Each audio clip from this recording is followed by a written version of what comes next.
Hi, Miss Lisa. We're going to read a story today by Jane Cabrera. She wrote a book called There Was an Old Woman Who Lived in a Shoe. There's also a nursery rhyme about a little old woman that lived in a shoe, but this is kind of different. This is a story about the little old woman who lived in the shoe by Jane Cabrera. There was an old woman who lived in a shoe. She had so many children and animals too. Look at their house, looks like a shoe. There was an old woman who lived in a shoe, and when the children were hungry, she made them. What do you think she made them?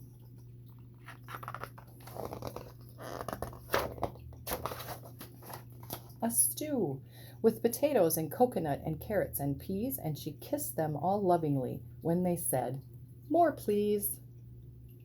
So she made a stew. There was an old woman who lived in a shoe, and when the car broke down, look at their car even looks like a shoe. Rode a canoe. They all held tight, sitting side by side, and she kissed them all lovingly at the end of the ride. A canoe. It's a strange name for an animal. Apparently that's what that is. There was an old woman who lived in a shoe, and when the clothes got tatty, tatty means kind of wore out, mend and make do. What fabulous clothes, such colorful cloth, and she kissed them all lovingly when they showed them off.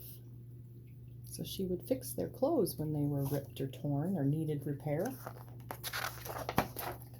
There was an old woman who lived in a shoe, and when the furniture broke, what do you think she did when the furniture broke? Stuck it with glue and hammered and nailed and screwed here and there, and she kissed them all lovingly from their wobbly chair. She fixed it with a nail and some hammer and some nails. There was an old woman who lived in a shoe, and some days were just a big hullabaloo. So much noise, what a messy muddle. But all was made better by a big, soft cuddle. And she says, "I love you." So that's a fun story about the little old lady who lived in a shoe. Little old woman who lived in a shoe. Thanks for joining me. I will see you next time. Bye.